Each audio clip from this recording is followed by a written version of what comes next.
लगाई गई है। बहुत सारे नौजवान ऐसे हैं जो कुर्सी में बैठे हैं।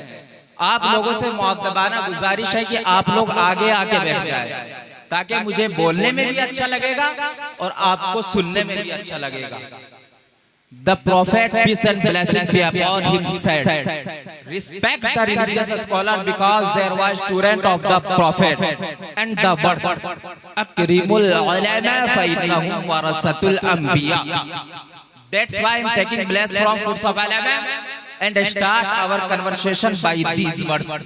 Alhamdulillah, alhamdulillahi rabbil alamin, wal aqibatu lil muttaqin, वस्सलातु वस्सलामु अला सय्यिदिल मुरसलीन व अला आलिहि व अस्हाबिहि अजमईन, अम्मा बाद, फ़अऊज़ु बिल्लाहि मिनश शैतानिर रजीम, बिबरकति बिस्मिल्लाहिर रहमानिर रहीम।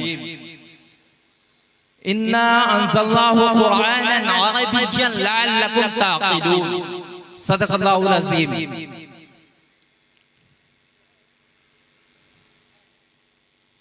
Before talking anything, first of all, Allah Almighty said in the Quran, read in the name of your Lord who created and the words Iqra bismi rabbikal ladhi khalaq.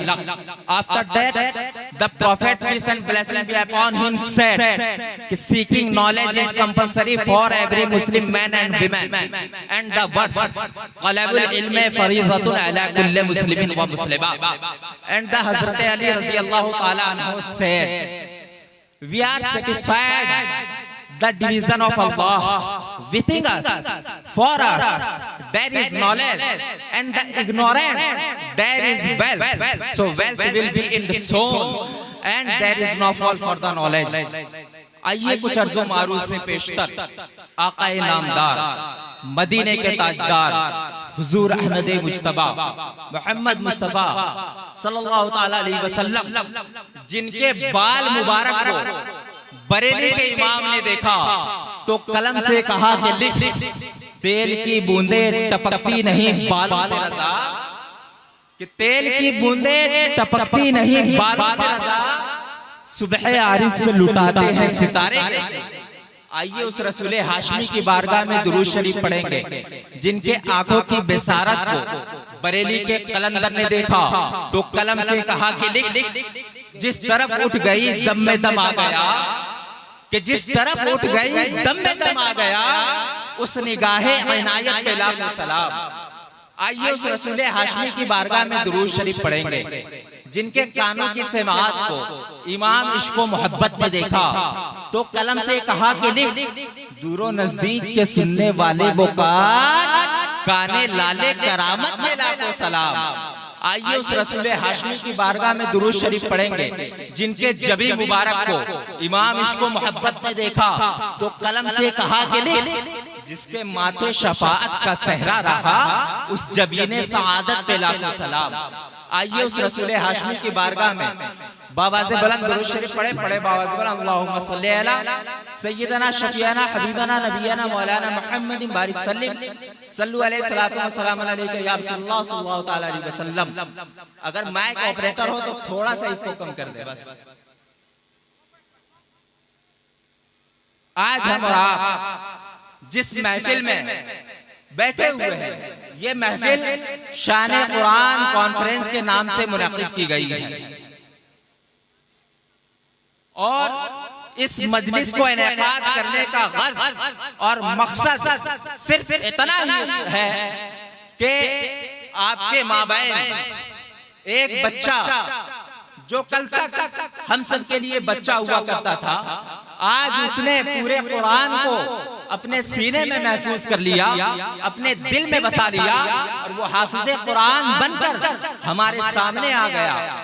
और जिस दिन उसके सरों पर हाफिज़े कुरान की दस्तारबंदी बांधी गई, उस दिन उनके वालिदैन का यकीनन सीना फख्र से चौड़ा होता हुआ नजर आया होगा, और गांव वालों ने भी खराजे अकीदत पेश करने के लिए अपनी हाजिरी दी है, और इसी गर्ज से इस महफिल का इनेकाद किया गया कि नहीं।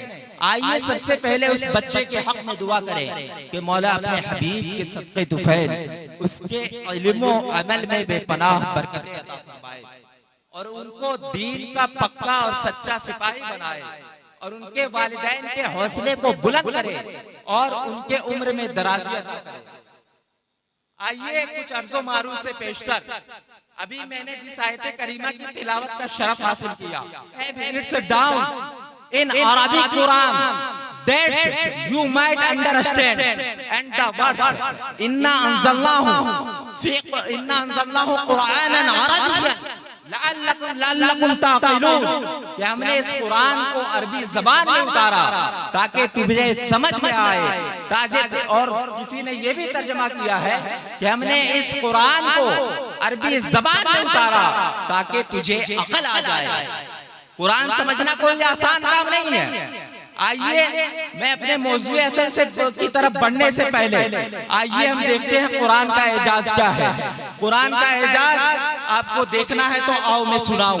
ये बच्चा जब हाफिज कुरान बना, जो हाफिज रेहान साहब है, ये बच्चा जब हाफिज कुरान बना तो ऐसा नहीं कि सिर्फ यही हाफिज कुरान बना, बल्कि जब इसको इसके सर पे दस्तारे हिफ्जुल कुरान रखा जा रहा होगा तो इसके कई साथी भी होंगे जिनके सरों पर भी दस्तारे हिफ्जुल कुरान रखा गया होगा और बहुत सारे बच्चों के सरों पे दस्तारे हिफ्जुल कुरान रखा गया होगा।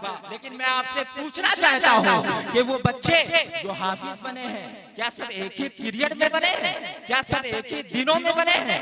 नहीं नहीं, बिल्कुल ऐसा नहीं है। जिन्होंने किसी ने कुरान को हिफ्ज करने में 10 दिन लगाए होंगे तो किन्हीं ने कुरान को याद करने में 1 महीने लगा दिए होंगे, तो किसी ने कुरान को याद करने में 1 साल लगा दिए होंगे। कोई ऐसा भी होगा जिसने चंद साल लगाए होंगे तब कुरान को याद किया होगा, कुरान को अपने सीने में बसाया होगा। आए मैं आपको कुरान का एजाज बताता चलूं।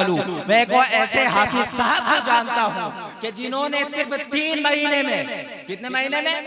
सिर्फ 3 महीने में पूरे कुरान को याद कर लिया, पूरे कुरान को अपने सीने में बसा लिया, अपने दिल में महफूज कर लिया। आज उस हाफिज साहब को पूरी दुनिया अब्दुल हक मुहद्दिस दहलवी के नाम से याद करती है। ये कुरान का एजाज नहीं तो और क्या है।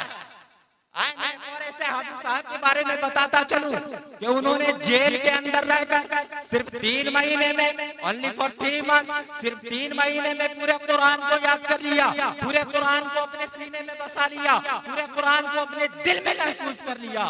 आज उस हाफिज साहब को पूरी दुनिया मुजद्दिद अल-फैसानी के नाम से याद करती है। ये कुरान का एजाज नहीं तो और क्या है। मैं के बारे में बताता चलूं जिन्होंने सिर्फ 7 दिनों में, ओनली फॉर 7 डेज, सिर्फ 7 दिनों में पूरे कुरान को याद कर लिया, अपने सीने में बसा लिया। वो आए इमाम साहब के पास, इमाम साहब से कहा हजरत मैं अल्लामा बनना चाहता हूँ। अल्लाहू अकबर। इमाम साहब ने जैसे बच्चे को देखा है, देखने के बाद हैरत भरी निगाह डाली है, डालने के बाद कहा बच्चे जाओ जाके कुरान याद करके आओ।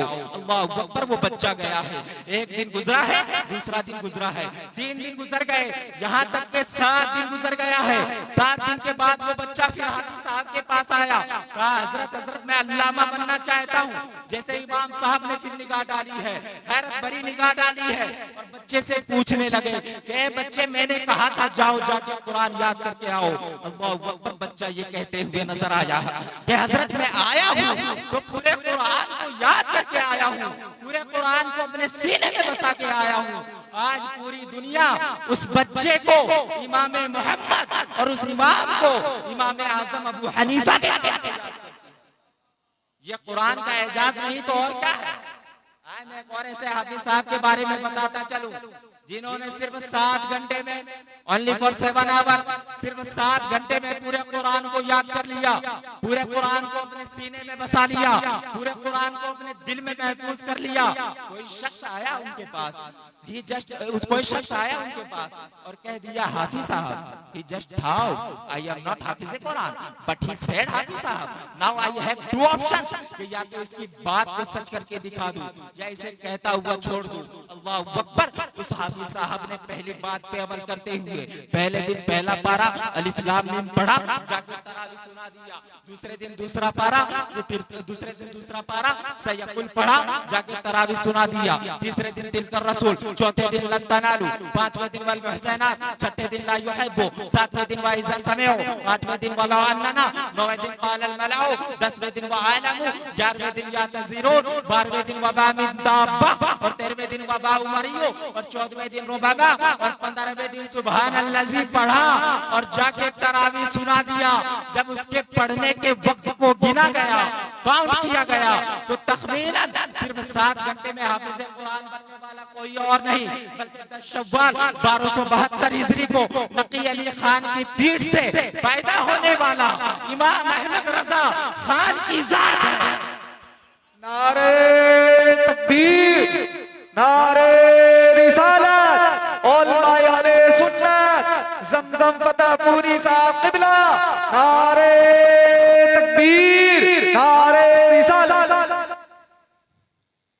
इमाम अहमद रजा खान जो हम सुन्नियों की जान है, उन्होंने सिर्फ 7 घंटे में पूरे कुरान को अपने सीने में बसा लिया और अपने दिल में महफूज कर लिया।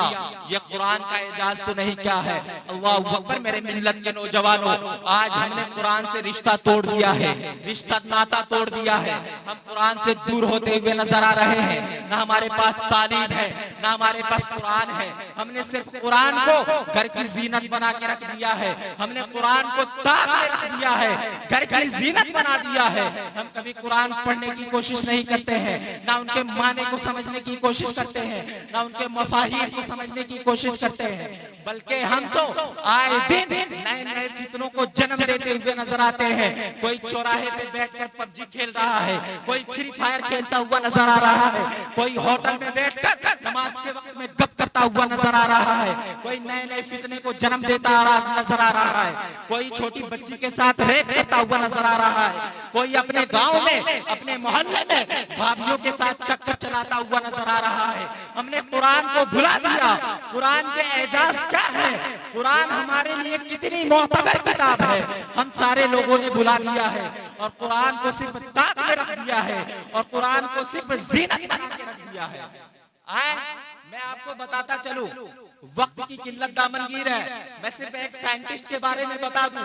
एक हिंदू साइंटिस्ट है जिसने कुरान को पढ़ा है, उसके मफाहिम को समझा है और उसने रिसर्च किया है। आज हम मुसलमान हैं, अपने आप को हुजूर का आशिक कहते हैं। कुरान में ऐसी साइंसी बातें हैं, साइंटिफिक बातें हैं कि आज से 1400 साल पहले जब कुरान नाजिल नहीं हुआ था तो इन उलूम के बारे में किसी को पता नहीं, न किसी किताब में लिखा हुआ था। तो ये साइंसी बातें किस किताब में लिखी हुई है?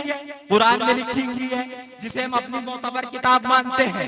अल्लाहु अकबर। वो हिंदू साइंसदान ये कहता हुआ नजर आता है कि जब मैंने उसे पढ़ा है, पढ़ने के बाद अपनी एक किताब में उसने नोट किया है, उसकी एक बहुत मशहूर मारूफ किताब है the Bible the Quran and science, उसकी एक मशहूर किताब है, उसने उसमें लिखा है और वो कहता हुआ नजर आता है, he said the Quran for superior on modern science is in no division by। उसका ये कहना है कि जब मैंने कुरान को पढ़ा है और कुरान में निगाह डाली है और जब दूसरी तरफ मॉडर्न साइंस को पढ़ा है, साइंस में निगाह डाली है, तो अल्लाहु अकबर। मैं तो हिंदू हूँ लेकिन ईमान मेरा ये कहता हुआ नजर आता है कि कुरान ये साइंस से लाखों दर्जा बेहतर और आला। ये किसका नजरिया है?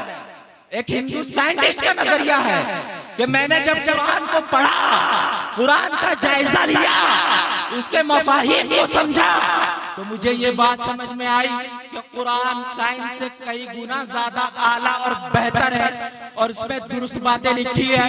दूसरी तरफ वो कैसा हुआ नजर आता। बस आखिरी पॉइंट में अपनी गुफ्तगू को खत्म कर दूंगा।